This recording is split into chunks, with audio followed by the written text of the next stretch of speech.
Hello बच्चों, स्वागत है आप लोगों का आज के इस क्लास में। आज हम लोग पढ़ने वाले हैं ऐसे सर्किट्स जिसमें क्या क्या होंगे, रजिस्टर और इंडक्टर। देखिए, इसके पहले हम लोगों ने फेजर डायग्राम पढ़ा। फेजर डायग्राम के बाद हमने ऐसे सर्किट्स पढ़े जिसमें केवल रजिस्टर था या केवल इंडक्टर था या केवल कैपेसिटर था। अब हम दो का कॉम्बिनेशन पढ़ेंगे, मतलब जैसे रजिस्टर इंडक्टर, रजिस्टर कैपेसिटर और इंडक्टर कैपेसिटर, फिर तीनों को एक साथ पढ़ेंगे। तो आज हम लोग जो पढ़ने वाले हैं इस वाले वीडियो में, उसमें क्या दो साथ होंगे, रजिस्टर और इंडक्टर। तो जब रजिस्टर और इंडक्टर साथ साथ होंगे तब किस तरीके से प्रत्यावर्ती धारा निकालना है, प्रत्यावर्ती वोल्टेज निकालना है, ये सब चीज़ें आज हम लोग सीखने वाले हैं। तो इसको समझने के लिए देखिए, जब ये अकेले अकेले था, केवल रजिस्टर था या केवल इंडक्टर था या केवल कैपेसिटर था, तो चीज़ें आसान थी। ये थोड़ा सा समझने में मुश्किल होगा, लेकिन अगर आपको फेज़र वाला कॉन्सेप्ट क्लियर है तो इसको समझने में भी कोई प्रॉब्लम नहीं आएगी। तो अगर आपको फेज़र वाला कॉन्सेप्ट क्लियर नहीं है तो एक बार पहले फेज़र वाला वीडियो देख लीजिए, उसके बाद जब आप यहाँ पे आएंगे तो आपको चीज़ें आसानी से समझ में आएंगी। ठीक है, तो चलिए स्टार्ट करते हैं अपना क्लास। तो एक सर्किट बनाते हैं जिसमें हम लोग क्या यूज़ करेंगे, रजिस्टर और इंडक्टर। तो मान लेते हैं एक रजिस्टर है जिसका रेजिस्टेंस है R और एक इंडक्टर है जिसका इंडक्टेंस है L।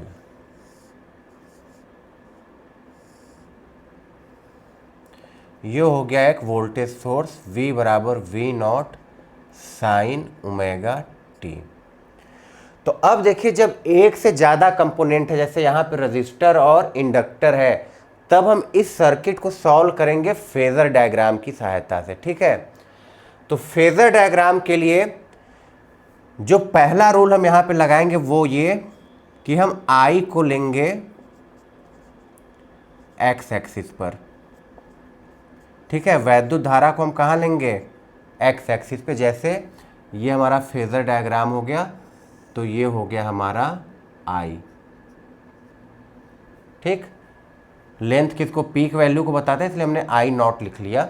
यहाँ पे कोई करंट फ्लो कर रहा होगा, मान लेते आई बराबर i not sine omega T plus minus five, जो कुछ भी हो, तो जो उसका पीक वैल्यू है वो किसके बराबर है, आई नॉट है। अब देखिए, अब हमको क्या बनाना है, ये रेजिस्टेंस है, तो यहाँ पे अगर करंट आएगा तो यहाँ पे एक वोल्टेज ड्रॉप होगा VR, और ये इंडक्टेंस है तो यहाँ पे एक वोल्टेज ड्रॉप होगा VL। मतलब हम ये जो वोल्टेज दे रहे हैं V बराबर V not sine omega T, जब केवल एक कंपोनेंट था तो पूरा का पूरा वोल्टेज उसके पास जाता था। अब जब सीरीज में, मतलब श्रेणी क्रम में दो कंपोनेंट लगे हैं, तो इसका कुछ हिस्सा इसके पास जाएगा और कुछ हिस्सा इसके पास जाएगा, लेकिन जो इन दोनों का टोटल होगा वो इसके बराबर होगा। मतलब हम लिख सकते हैं V बराबर VR प्लस VL। ठीक है, इतना लिख सकते हैं। ये जो वोल्टेज गया ये दो भागों में बटा है, तो इन दोनों का योगफल जो होगा वो इसके बराबर होगा, तो V बराबर VR प्लस VL। तो जब हम I को बना लेते हैं एक्स एक्सिस पर, तब अगला हमको बनाना क्या है, VR और VL। ठीक है, सबसे पहले हम कहाँ बनाएंगे I को, सबसे पहले हम वैद्युत धारा को दर्शाएंगे फेजर डायग्राम में, और कहाँ पे दर्शाएंगे, एक्स अक्ष पे। ऐसा इसलिए करते हैं क्योंकि हमको VR और VL को I से कंपेयर करने में आसानी होगी। तो अब देखिए, VR और VL कैसे बनाना है। तो जब हमारे सर्किट में केवल रेजिस्टेंस होता था, तो रेजिस्टेंस के लिए हम लोगों ने क्या देखा था कि जो I होता है और VR होता है वो सेम फेज में होता है। ठीक है, यही तो देखा था हम लोगों ने जब केवल रेजिस्टेंस था। तो V अगर हमने माना था V not sine omega T, तो I किसके बराबर आया था, आई नॉट साइन ओमेगा टी। तो यहाँ वोल्टेज का भी फेज है π/2 और करंट का भी फेज है π/2। तो रेजिस्टेंस के लिए I और VR दोनों सेम फेज में होते हैं, मतलब फेजर डायग्राम में दोनों एक साथ होंगे। जहाँ I होगा वही VR भी होगा। तो देखिए, VR हमको पता चल गया कहाँ होगा, VR कहाँ होगा, एक्स एक्सिस पे होगा। क्यों, क्योंकि करंट और VR दोनों सेम फेज में होंगे, तो VR आएगा यहाँ पे। ठीक है, VR का जो पीक वैल्यू है वो यहाँ पे आ गया। इतनी बात आई समझ में। देखिए, ये हमने रेजिस्टेंस में सीखा था कि रेजिस्टेंस वाले सर्किट में वोल्टेज और करंट दोनों सेम फेज में होता है। तो यहाँ से एक करंट आया, इस करंट के कारण यहाँ पे कोई वोल्टेज होगा जिसको हमने क्या बोला है, वी आर। तो ये वाला करंट और ये वाला वोल्टेज दोनों सेम फेज में होंगे। तो अगर हमने करंट यहाँ पे बनाया है तो अगर ये वाला वोल्टेज उसी फेज में है तो उस वोल्टेज को भी हम कहाँ बनाएंगे, इसी अक्ष पे बनाएंगे। तो ये हो गया हमारा वी आर ओ। ठीक, दूसरा क्या, इंडक्टेंस। तो इंडक्टेंस के लिए हम लोगों ने क्या देखा था,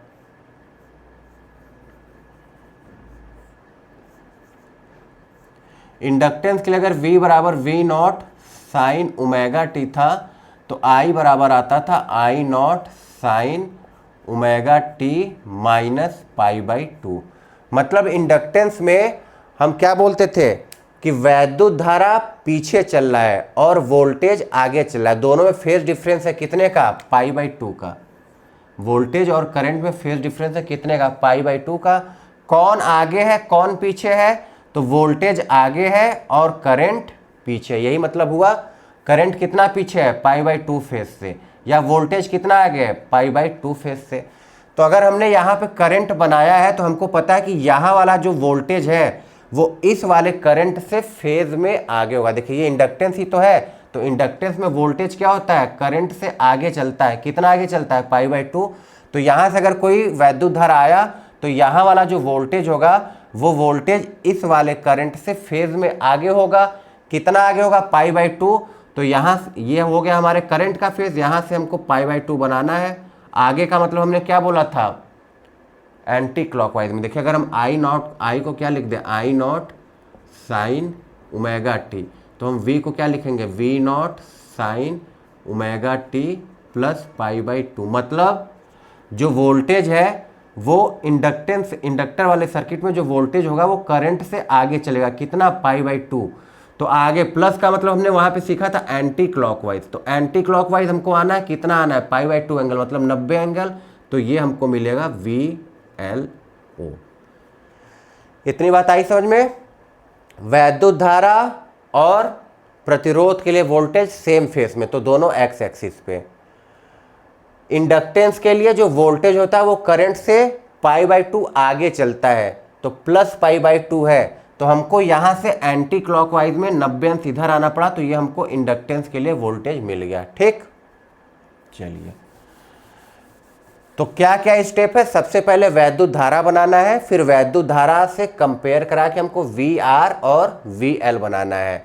वी आर सेम फेस में है तो जहां वैद्युत धारा है वहीं पे वी आर बना लिए।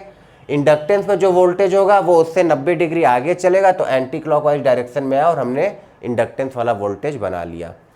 अब इतना हो जाने के बाद देखिए यहां पे हमने क्या लिखा है, V बराबर V R plus V L. मतलब इन दोनों का जो रिजल्टेंट होगा वही ये वाला वोल्टेज है। तो हमने देखिए सदिश के योग घटाने में पढ़ा है, अगर ये A वेक्टर है ये B वेक्टर है तो रिजल्टेंट हम ये इस तरीके से बनाते थे यार। तो यहाँ पे हो गया ये इन दोनों का रिजल्टेंट, किसका, वी आर ओ का और वी एल ओ का। ये किसको प्रदर्शित करेगा, इस चीज को, वी नॉट को। क्यों, क्योंकि इन दोनों को जोड़ने पे हमको यही वाला वोल्टेज तो मिला है, V बराबर V not sine omega T मिला है।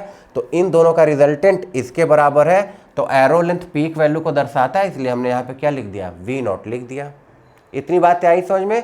तो अगर इतनी बातें आपको समझ में आ गई तो अब इसके आगे बस हमको सदिश विधि वाला कॉन्सेप्ट लगाना है। सदिश विधि वाला कॉन्सेप्ट मतलब जैसे R क्या होता था, R होता था आर स्क्वायर बराबर a square plus B square plus 2ab cos theta. Theta क्या होता था, ए और बी के बीच का कोण। तो ए और बी के बीच का कोण कितना है, 90 अंश। तो कॉस 90 हो जाएगा 0 के बराबर। तो आर स्क्वायर किसके बराबर आएगा, A square plus B square के। ठीक है, तो R square A square plus B square का मतलब यहाँ पे जो वी नॉट का स्क्वायर होगा वो ए स्क्वायर, तो वी आर नॉट का square plus B square V L not का स्क्वायर, ये हो गया। ठीक, और क्या निकाल सकते हैं, तो देखिए यहां से मान लेते हैं जो वैद्युत धारा निकला है उसका पीक वैल्यू कितना है, आई नॉट। यही पीक वैल्यू रेजिस्टेंस में जा रहा है और यही पीक वैल्यू इंडक्टेंस में भी जा रहा है। तो V बराबर हम क्या लिख सकते हैं, I इंटू आर। ठीक है, तो वही करते हैं। तो ये इसको और अगर सॉल्व करें तो वी नॉट स्क्वायर बराबर वी आर ओ का मतलब यहाँ पे जो वैद्युत धारा जा रहा है आई नॉट, ये देखिए ये पीक वैल्यू है इसके लिए, रेजिस्टेंस के लिए जो वोल्टेज का पीक वैल्यू है वो ये बता रहा है वी आर ओ का मतलब पीक वैल्यू किसके लिए, रेजिस्टेंस के लिए। तो आई नॉट गुणे आर यही होगा, तो इसको हम लिख देते हैं आई नॉट स्क्वायर है तो आई नॉट स्क्वायर गुणे आर स्क्वायर प्लस यहां पे क्या होगा वी एल ओ का पीक वैल्यू, तो वो किसके बराबर होता है i not into x L, ये हमने देखा था। देखिए वी नॉट आई नॉट बराबर आता था आर के रेजिस्टेंस के लिए, और वी नॉट बटे आई नॉट बराबर आता था एक्सएल किसके लिए, इंडक्टेंस के लिए। ये ध्यान दीजिए डायरेक्ट एल नहीं लिखना है, एक्सएल निकालना है, एक्सएल लिखना है हमको, उसकी वैल्यू निकालनी होगी।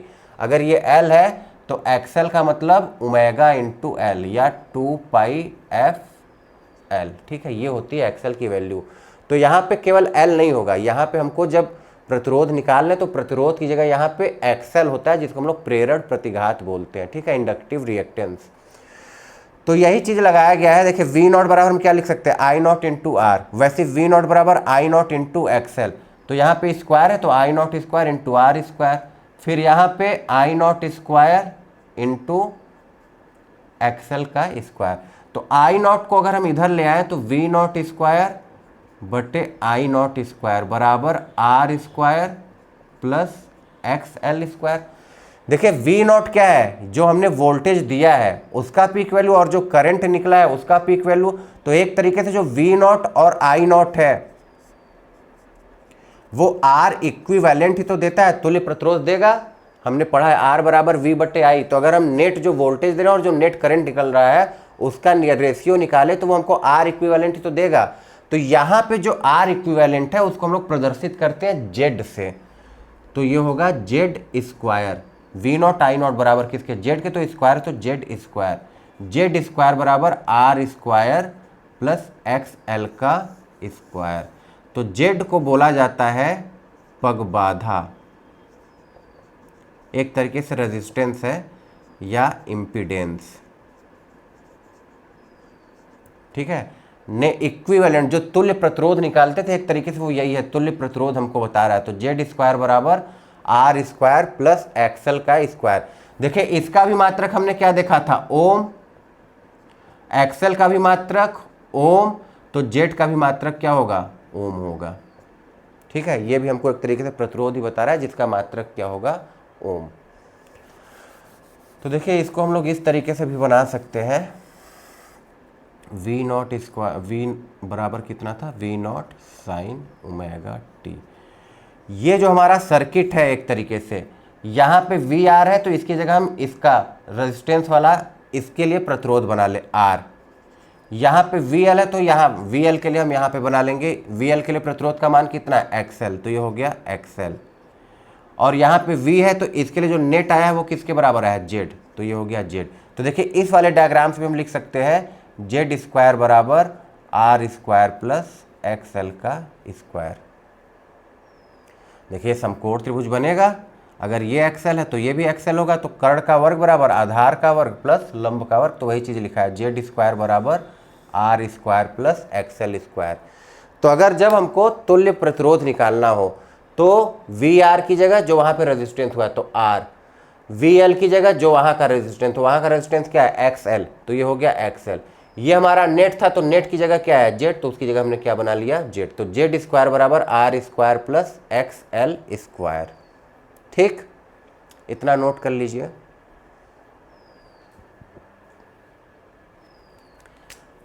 ये एक तरीके से तुल्य प्रतिरोध निकालने का फॉर्मूला जिसको हम लोग क्या बोलते हैं, पगबाधा।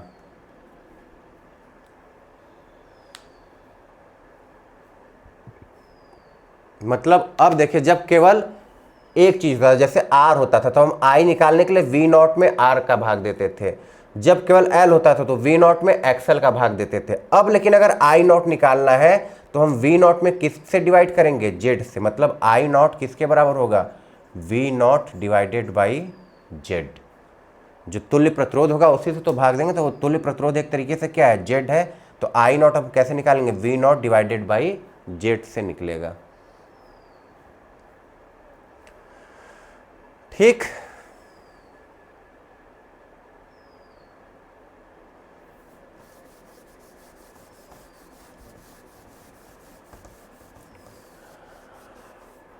अब देखिए, अच्छा आई नॉट तो हमने निकाल लिया, आई नॉट कैसे निकालेंगे, तो आई नॉट निकलेगा V not divided by Z से। तो अगर हमको ये आई लिखना हो तो हम किसके बराबर लिखेंगे, i not sine omega t. I naught का मतलब वी नॉट बाई जेड। अब ये भी तो हमको देखना होगा कि ये दोनों सेम फेज में है या नहीं है। तो देखिए आई किधर है, ये इस वाले डायरेक्शन में, यही तो हमने आई नॉट माना है। ये वी किधर है, इस वाले डायरेक्शन में। तो दोनों सेम फेज में नहीं है, दोनों के कला में अंतर, और वो अंतर कितना है, ये एंगल फाई। कौन पीछे है कौन आगे है, तो आई नॉट पीछे है और वी नॉट आगे है। तो इसका मतलब अगर ये पीछे है तो किस में, माइनस में लिखते हैं। देखिए ये एंटी क्लॉकवाइज है ये, तो ये माइनस में लिखेंगे आई नॉट के लिए। तो यहाँ पे हम क्या लिख सकते हैं, माइनस फाई। आई बराबर i not sine omega T minus phi. देखिए इससे हम देख पा रहे हैं आई यहाँ पे है जो नेट वैद्युत धारा, आई नॉट इधर, वी नॉट किधर है, इधर है। तो नेट करंट और नेट वोल्टेज में जो फेज डिफरेंस है वही है, दोनों सेम फेज में तो है नहीं, दोनों में इतना अंतर है। तो ये कितने का अंतर है, तो मान लिया अभी फाई है। तो कौन आगे है, तो एंटी क्लॉकवाइज वाला प्लस होता है, तो वोल्टेज आगे है और करंट पीछे है। कितना पीछे, तो हमने फाई माना है, फाई पीछे है। तो जब पीछे होता है तो हम क्या लगाते हैं, माइनस लगाते हैं। तो ये क्या हो गया, माइनस फाई। फाई निकालना है तो कैसे निकाल सकते हैं, तो देखिए इसको मिला दीजिए इस तरीके से। तो टेन फाई टेन थीटा बराबर लंब बटे आधार, तो ये है वी एल ओ और ये कितना है, वी आर ओ। तो वी एल ओ बटे वी आर ओ। या अभी हमने जब प्रतिरोध वाला देखा था तो हम बोले यहाँ पे आर लेंगे, यहाँ पे एक्सएल लेंगे और यहाँ पे क्या लेंगे, जेड लेंगे। तो हम टेन फाई बराबर ये भी लिख सकते हैं, अगर ये एक्सएल है तो ये भी क्या होगा, एक्सएल। तो लंब बटे आधार, तो एक्सएल बटे आर। ये तरीका होगा टेन फाई निकालने का। यहाँ से हम फाई निकालेंगे और वो वाला फाई यहाँ पर पुट कर देंगे, तो हमको अपना इसके और इसके बीच में जो फेज डिफरेंस होगा वो मिल जाएगा। ठीक है,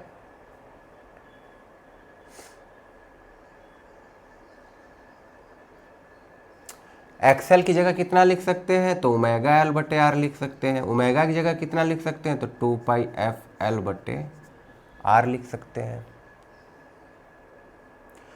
और देखिए और हम लोगों ने क्या सीखा था, रेजिस्टेंस में क्या होता है, जब केवल प्रतिरोध होता था तो वोल्टेज और करंट सेम फेज में होते थे। तो देखिए फाई यहाँ से निकाल लेते हैं, अगर जब केवल प्रतिरोध है, जब केवल प्रतिरोध है इसका मतलब एल की वैल्यू कितनी है, जीरो।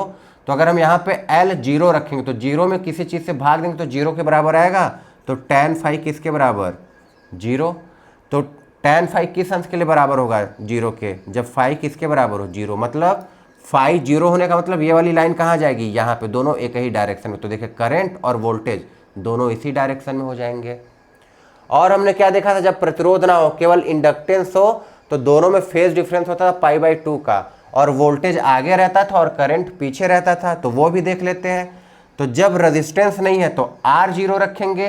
तो आर देखिए कहाँ में है, बटे में है। तो जब बटे में जीरो है तो जब जीरो से भाग देंगे तो टेन फाई किसके बराबर आएगा, अनंत के बराबर। और फाई जब 90 अंश होता है तब टेन फाई किसके बराबर होता है, अनंत। तो फाई 90 का मतलब ये वाली लाइन यहाँ से कहाँ जाएगी, यहाँ पे आ जाएगी। तो देखिए वी यहाँ पे आएगा और आई यहाँ पे आएगा। तो दोनों के बीच का जो फेज डिफरेंस है वो कितना, पाई बाई 2। आई पीछे है और वोल्टेज आगे है। तो यहाँ से भी हम लोग जो केवल रेजिस्टेंस और केवल इंडक्टेंस पढ़े थे उसको देख सकते हैं कि कहाँ कैसे कितना फेज डिफरेंस होगा। ठीक, चलिए एक सवाल करते हैं एक दो, तो और अच्छे से ये हम लोगों को समझ में आएगा।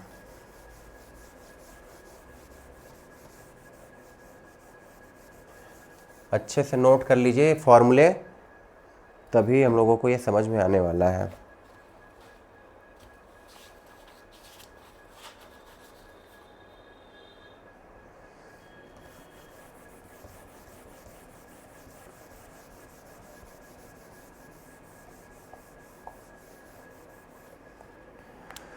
चलिए मान लेते हैं एक रेजिस्टेंस है, एक इंडक्टेंस है,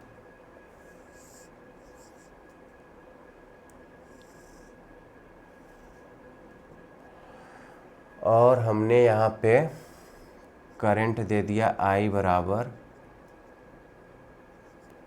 200 साइन ओमेगा टी। ये कितना है, 10 ओम और XL भी मान लेते हैं 10 ओम। ठीक, हमको ये निकालना है कि VR कितना होगा, VL कितना होगा और ये वाला वोल्टेज कितना होगा। इतनी चीज़ें हम लोगों को निकालनी है। सोचिए कैसे होगा।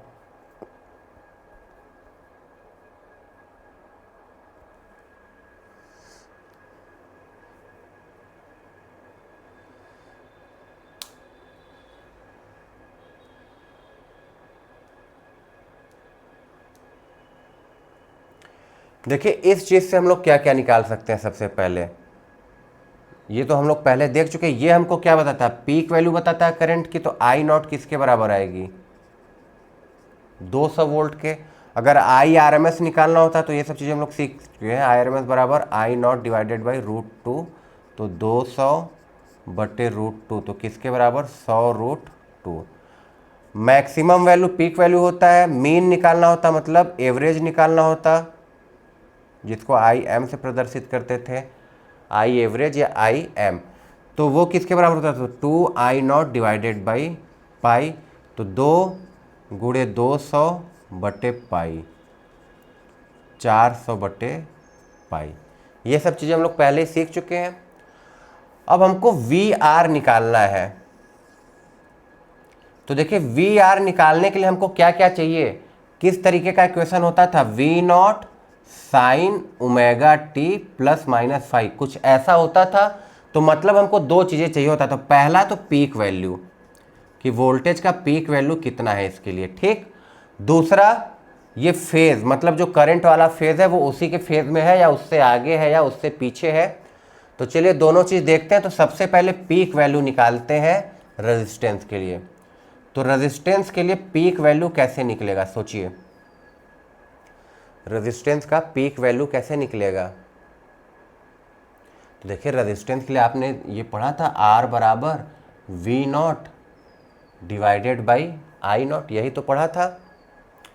तो अगर हमको ये V निकालना है इस बार, तो V बराबर हम क्या लिख सकते हैं, R इंटू I0।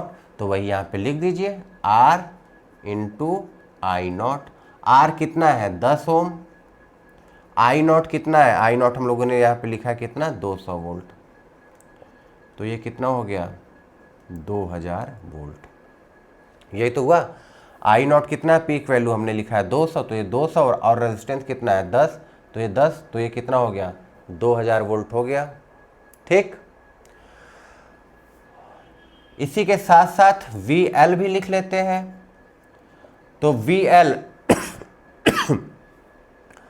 इंडक्टेंस वाले केस में R की जगह क्या लिखते हैं, XL। तो XL गुणे I0। तो XL कितना है, XL है 10 और I0 200 के बराबर। तो ये भी किसके बराबर आया, 2000 वोल्ट के बराबर ये भी आया। अब पीक वैल्यू हमको यहाँ के लिए भी मिल गया, यहाँ के लिए भी मिल गया। ठीक है, अब हमको देखना था फेज, कि फेज में ये आगे चलता है कि पीछे चलता है। तो हमको पता है रेजिस्टेंस के लिए करंट और वोल्टेज दोनों सेम फेज में होते हैं। ठीक है, रेजिस्टेंस के लिए करंट और वोल्टेज दोनों सेम फेज में होते हैं। तो इसका मतलब VR बराबर पीक वैल्यू कितनी है, 2000 साइन करंट की फेज वैल्यू कितनी थी, ωt, तो ωt। तो रेजिस्टेंस के लिए करंट और वोल्टेज दोनों सेम फेज में होते हैं। तो इसका मतलब इसके लिए क्या लिखेंगे, ωt ही लिखेंगे। यहां पे VL बराबर, तो इंडक्टेंस के लिए पीक वैल्यू कितना है, 2000 ही आया है। तो 2000 साइन ωt। अब इंडक्टेंस के लिए हमने क्या पढ़ा था, कि जो वोल्टेज होता है वो करंट से π/2 एंगल आगे चलता है, यही तो पढ़ा था। इंडक्टेंस में क्या होता था, वोल्टेज अग्रगामी होता था, कितना, π/2। तो अग्रगामी का मतलब प्लस और एंगल कितना, π/2। ये हो गया VL। इस तरीके से हम लोगों को VR और VL निकालना है। ठीक,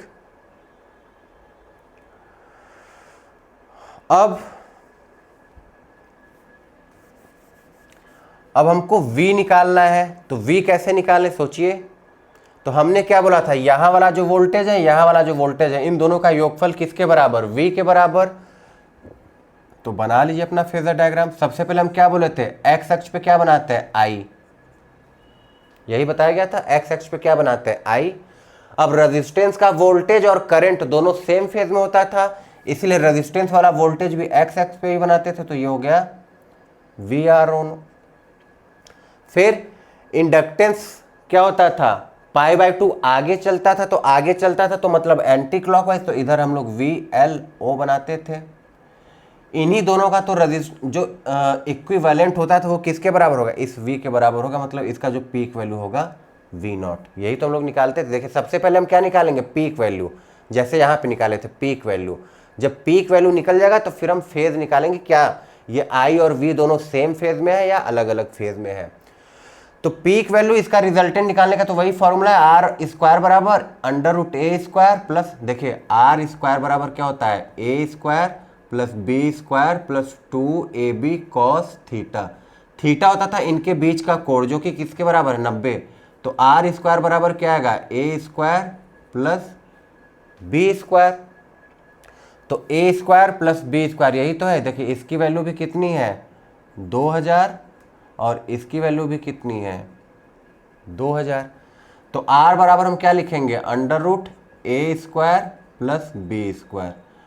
तो 2000 का वर्ग प्लस 2000 का वर्ग, तो 2000 बाहर निकल जाएगा और अंडर रूट में क्या बचेगा, 2। तो हमको V0 मिल गया। V0 किसके बराबर मिला, V0 मिला 2000√2 वोल्ट। अब हमको देखना है कि क्या ये जो हमारा V नेट है, ये देखिए V नेट का पीक वैल्यू है, जो हम इसकी वैल्यू निकालने वाले उसका पीक वैल्यू है। क्यों, क्योंकि इसका पीक वैल्यू इन दोनों के रिजल्टेंट के बराबर होगा, तो वही हमने निकालना है। अब हमको ये देखना है कि क्या ये वोल्टेज और ये करंट सेम फेज में है, तो नहीं, सेम फेज में नहीं। हम देख रहे हैं वोल्टेज आगे चल रहा है और करंट पीछे है। कितना आगे पीछे चल रहा है, तो उसके लिए हमको ये वाला एंगल निकालना पड़ेगा, फाई। तो फाई निकालने के लिए देखिए आपने दो फॉर्मूला देखा था, tan फाई बराबर या तो VLO बटे VRO, या हम बोलते थे इसकी जगह यहाँ पे इसका प्रतिरोध लिखते थे XL और रेजिस्टेंस वाले की जगह रेजिस्टेंस का प्रतिरोध लिखते थे R। तो यही किसके बराबर होता था, XL बटे R। देखिए दोनों से वैल्यू सेम आएगा। XL कितना है, 10, R भी कितना है, 10, तो 10 बटे 10 किसके बराबर, 1। VLO आपने कितना निकाला है, 2000। VRO कितना निकाला है, 2000, तो 2000 बटे 2000, 1। तो दोनों के लिए कितना आया, 1, 1 का मतलब 45 अंश। तो ये फाई कितना हुआ, 45 अंश। तो वोल्टेज जो है वो करंट से 45 अंश आगे चल रहा है। देखिए अगर हमको करंट से वोल्टेज तक पहुंचना है तो एंटी क्लॉकवाइज चलना है, तो मतलब जो वोल्टेज है वो करंट से 45 अंश आगे चल रहा है। तो आगे चल रहा है तो उसका मतलब प्लस में रखेंगे। तो करंट का फेज था ω/t, ये हो गया V0 का वैल्यू। तो V बराबर क्या लिखेंगे, V0 मतलब 2000√2 साइन।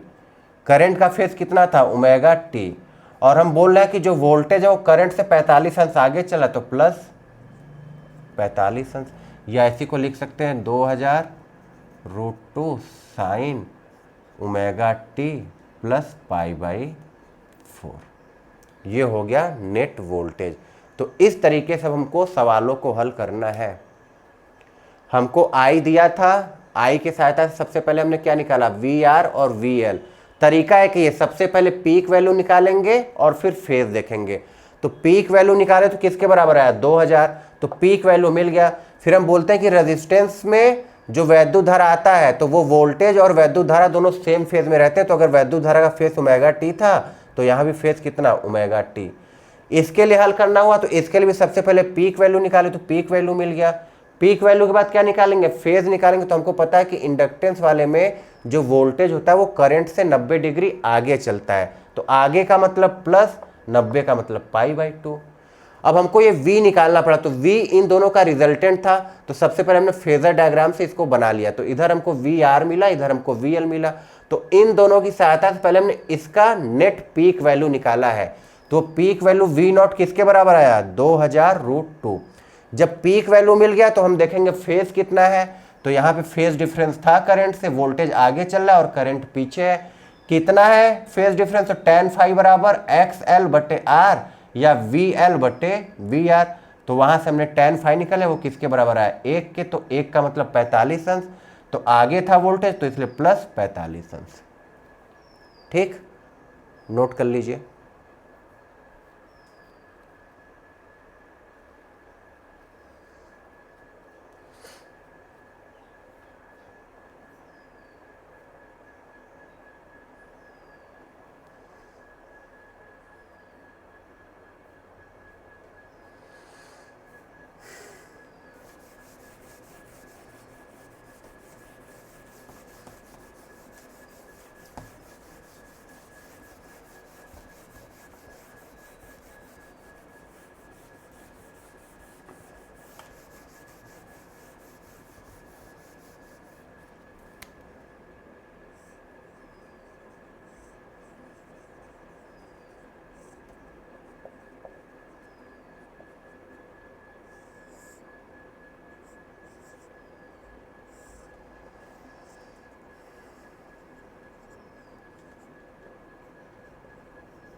ठीक है, तात्क्षणिक वैल्यू निकालना है। एक बार तात्क्षणिक वैल्यू हमको निकालना है तो उसके बाद तो हम आरएमएस वैल्यू, पीक वैल्यू सारे फॉर्मूला से निकाल सकते हैं। आरएमएस वैल्यू मतलब V not divided by √2, peak value जो यहाँ पे मिलेगा वी आर का फॉर्मूला, उससे हम देख लेंगे। जैसे वी आर हमको क्या मिला, इस तरीके से मिलेगा, वी आर बराबर V R not sine omega T, तो ये जो होगा वो उसका पीक वैल्यू होगा। तो ये सब चीज़ें तो हम निकालना सीख चुके हैं। अगर हमको तात्क्षणिक वैल्यू निकालना आ गया तो बाकी सारी चीज़ें हम आसानी से निकाल सकते हैं। तो हमको यहाँ पर रेजिस्टेंस के लिए और इंडक्टेंस के लिए जो वोल्टेज का तात्क्षणिक मान होगा वो निकालना है। सोचिए कैसे निकलेगा। पिछले वाले सवाल में ध्यान दीजिएगा, करंट दिया था, तो करंट दिया था तो हम डायरेक्ट यहाँ पे पीक वैल्यू निकाल के मल्टीप्लाई कर दे रहे थे। तो देखिए यहाँ पे अगर हमको क्या चाहिए, अगर यहाँ पे वोल्टेज निकालना तो सबसे पहले तो यहाँ वोल्टेज का पीक वैल्यू चाहिए और दूसरा क्या चाहिए, फेज चाहिए। तो पीक वैल्यू हम कैसे निकाल रहे थे, वी आर नॉट बराबर आई नॉट गुणे आर से, लेकिन इस बार आई नहीं दिया है। तो सोचिए कैसे निकलेगा।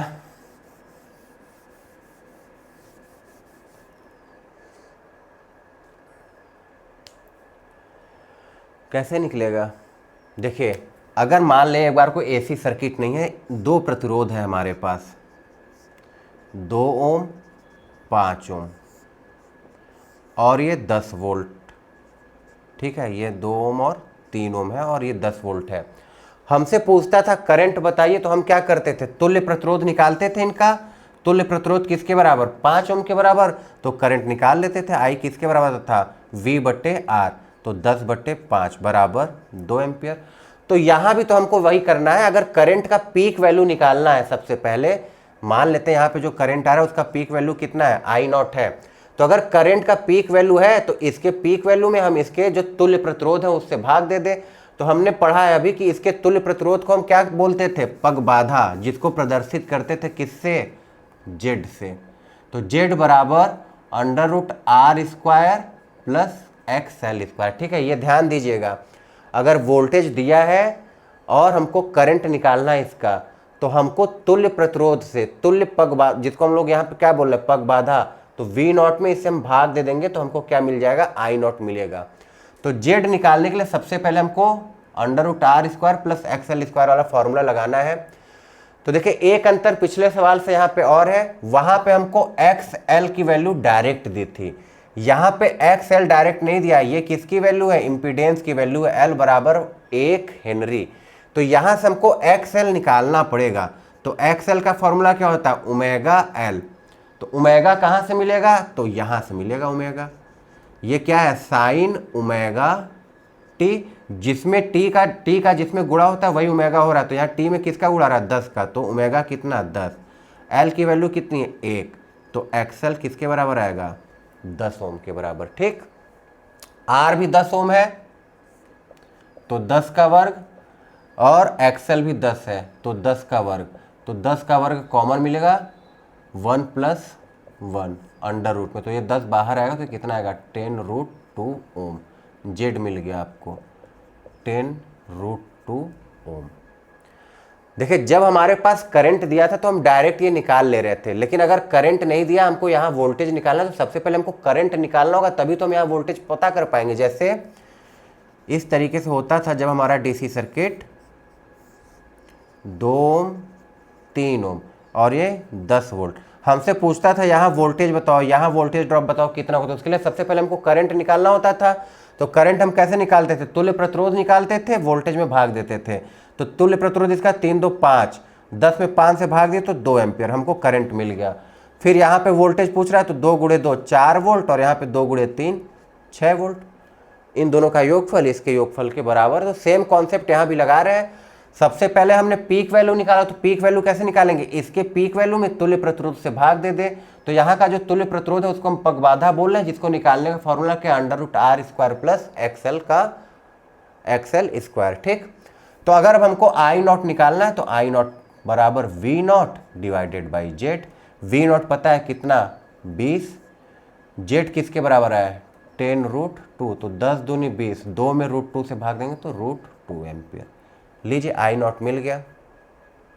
ठीक, अब हमको इस करंट का पीक वैल्यू मिल गया, लेकिन अगर इस करंट का तात्क्षणिक वैल्यू हमको लिखना है तो हमको दूसरा चीज क्या निकालना होगा, फेज एंगल। तो अब सोचिए फेज कैसे निकलेगा, तो फेज एंगल निकालने के लिए सबसे पहले तो आप फेजर डायग्राम बनाइए। तो फेजर डायग्राम के लिए हमने क्या बोला था, एक्स वाले डायरेक्शन में हमको क्या ले लेना है, करंट ले लेना है।